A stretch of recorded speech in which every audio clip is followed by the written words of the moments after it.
We all love the internet. We all want to be plugged in the social global village famously known as the World Wide Web. A web filled with different platforms that sometimes takes the best of us. The web that has some of us starved for attention. Did you know that every day we upload over 4 million hours of YouTube videos? Did you know that we send over 682 million tweets every day? And we share over 67 million pictures on our Instagram pages. That number keeps on growing because 4.5 billion of us use the internet every single day. You want to know the creepy part? The internet and social media is not the fun place where you go to post your favorite picture, your cat's video, or Carol's wedding. It's a machine that uses algorithms and codes to govern it. Ever wondered what powers such a machine that 4.5 billion people are using every single day? Well, it's you. You're the power source. But in order for us to understand this concept, I need to set them straight first. Here's the deal. You have two options. One, you can keep watching, and I expose you to what I think and know. It might change your thoughts and opinions and make you question social media. Or two, you can click off this video and go watch your favorite TikTok star do this.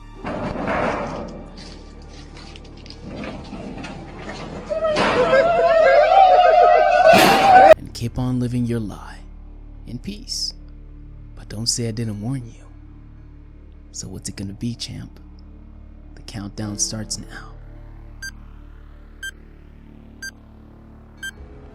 Remember, all I'm offering is the truth, nothing more.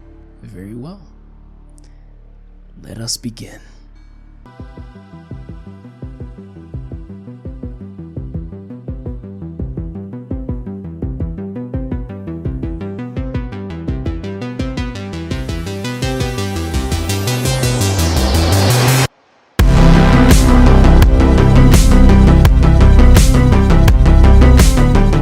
In order for us to understand what's happening, we need to go back to the 70s.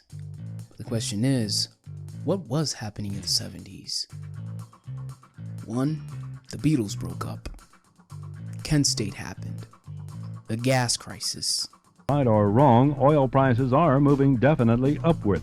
In the Dallas area today, dealers raised prices to more than 40 cents a gallon. And the Vietnam War. And the internet. You see, the internet was born out of sheer panic of the United States after the launch of Sputnik 1 from the Soviets.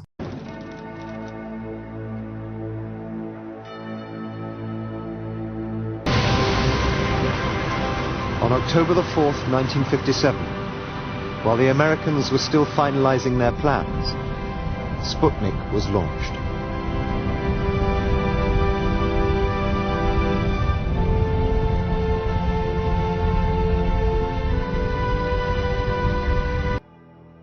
Then its casing opened. The springs snapped, and the nose cone was pushed out of the way. A ball with 4 antennae emerged to go it alone in the darkness of space. And a radio began to send a signal back to Earth. Humanity had entered the space age.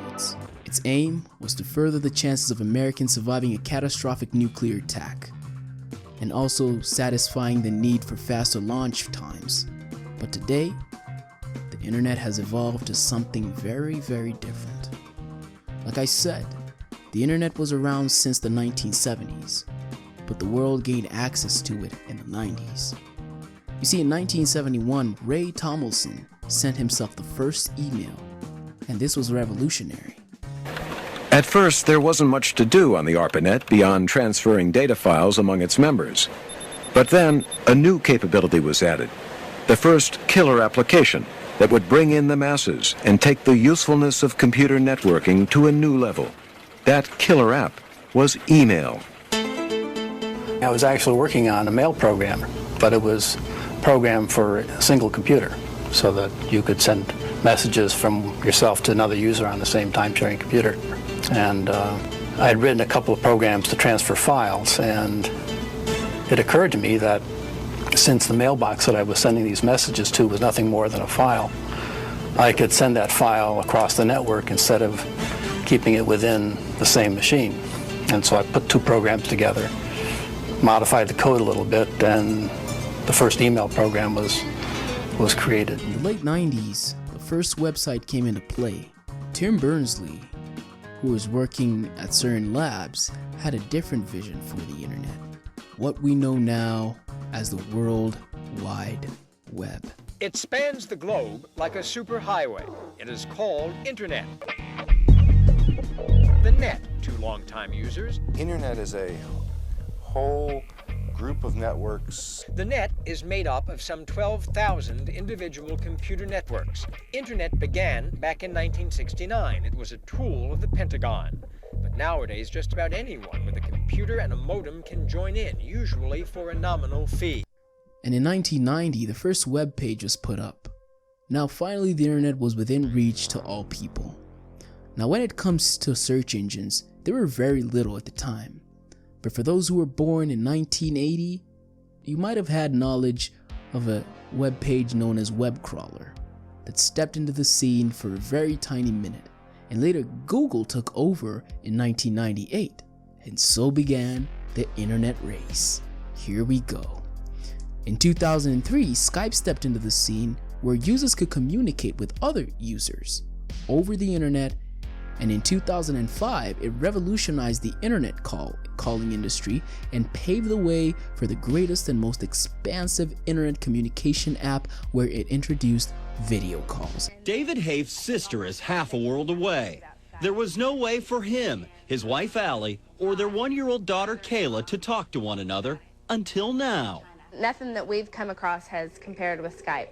Skype is a free program that uses the internet as a way to see and hear anyone with a broadband internet connection.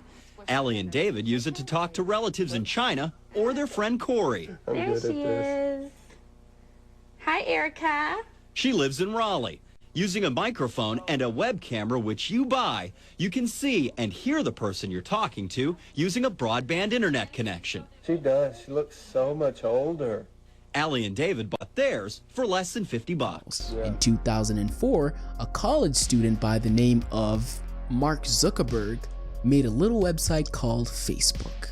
When we first launched, we were hoping for, maybe 400, 500 people, and now we're at 100,000 people, so who knows where we're going next. In 2005, the first YouTube video was posted by Jod at the San Diego Zoo, and it was uploaded on April 23rd, 2005, and to date has over 200 million views and 10 million likes. Fun fact, the people who developed YouTube were actually ex-PayPal employees. They range from the bizarre and outrageous to out-and-out insanity. Short video clips that are sent from person to person throughout the internet. You probably have had some show up in your own inbox. It's a phenomenon that some are calling viral video. In 2006, Jack Dorsey wrote the first tweet. In July 6, 2010, the first photo was uploaded by Instagram CEO and co-founder Kevin Systrom.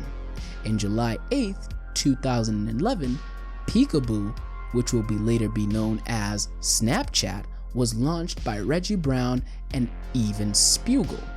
In September of 2016, the world saw the rise of the most successful app in my opinion, and that is TikTok. The app where Gen Zs could go show off their dance moves.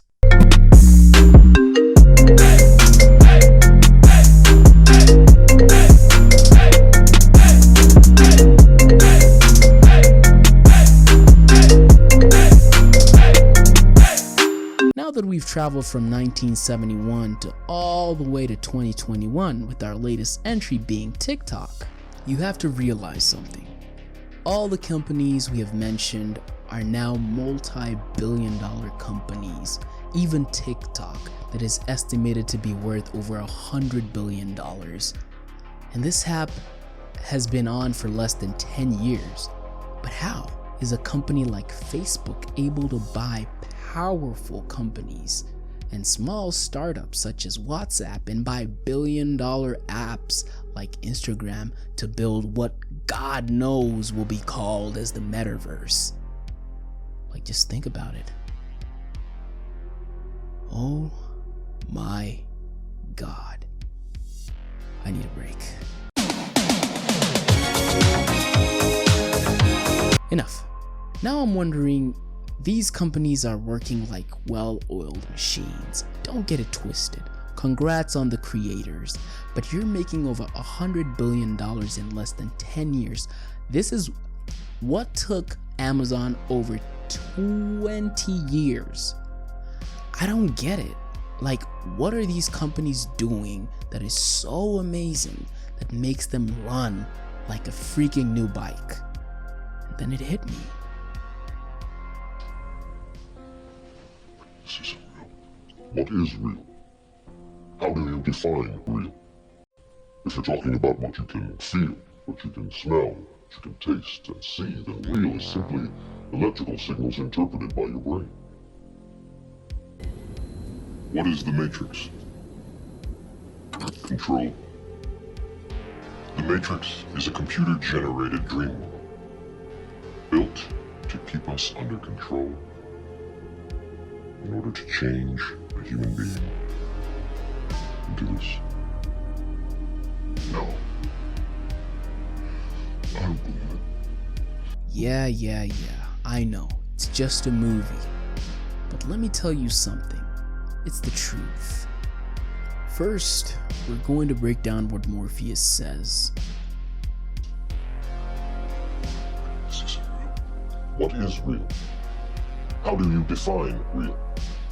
If you're talking about what you can feel, what you can smell, what you can taste and see, then real is simply electrical signals interpreted by your brain. Wow, if you think about it, don't all men have the fantasy of having a good body, a nice car, and a smoking hot girl?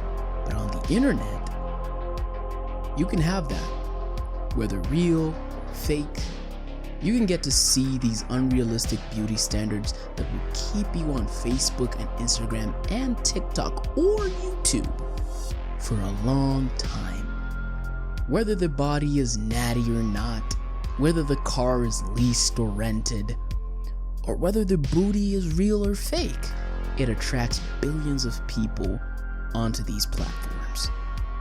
Now to Morpheus, he asked the question, what is real? How do you define real? Yes, what is real these days? Girls are spending hundreds of thousands of dollars on plastic surgery so they can get more likes and more followers. And guess what? It's all fake.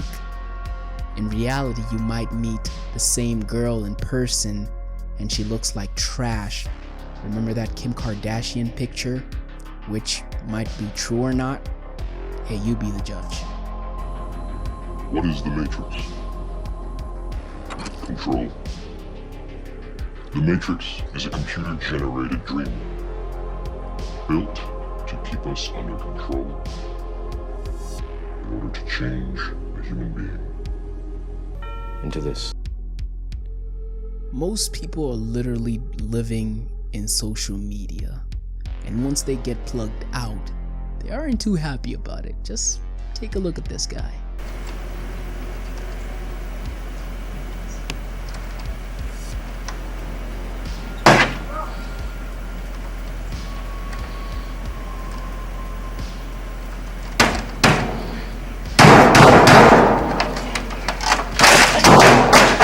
And if people can fall into rivers because of social media and their cell phone, just check this video out.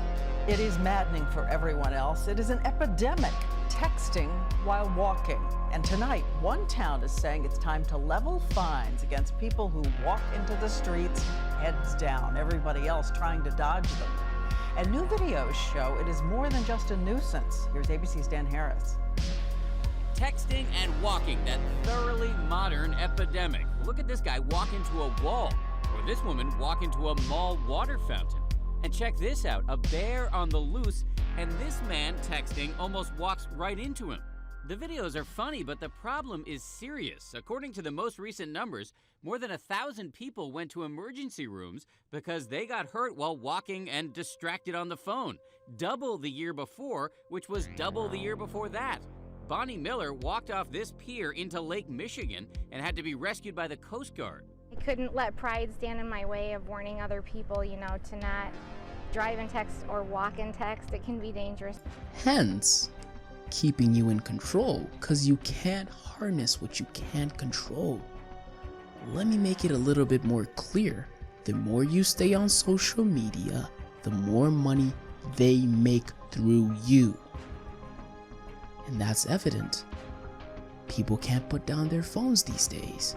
You might have a conversation with somebody, but at the end of it all, they're still on their phones, swiping up on TikTok, swiping left and right on Tinder, and you're still asking yourself the same gosh damn question.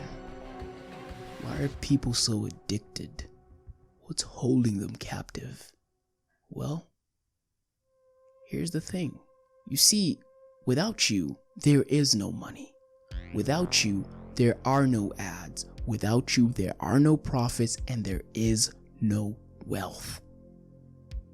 So just like the Matrix, they had to create a farm to put you all together, hence the word social media, where they can make you stay on TikTok overnight watching the same video created by different people.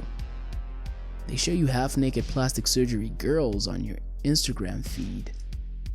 And then later on your Instagram surfing, a small little ad is gonna pop up of the new iPhone.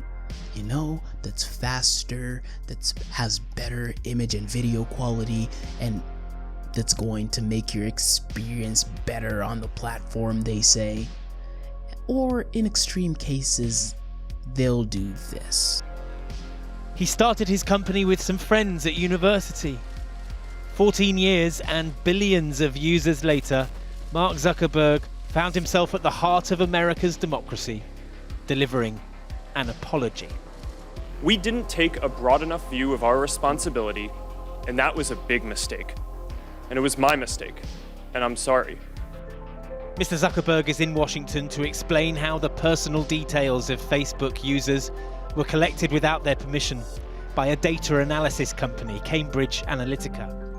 That company denies any wrongdoing, but there are concerns here that the data may have been used to influence the outcome of America's presidential election. Yes, they'll sell your data and your personal information to shell companies all over the world. Companies that you've never even heard of. They have it all, from your name, your age, to the last place you set foot. So by now, you know that you are the power source. You are the living battery. And this social media machine is actually what you're powering.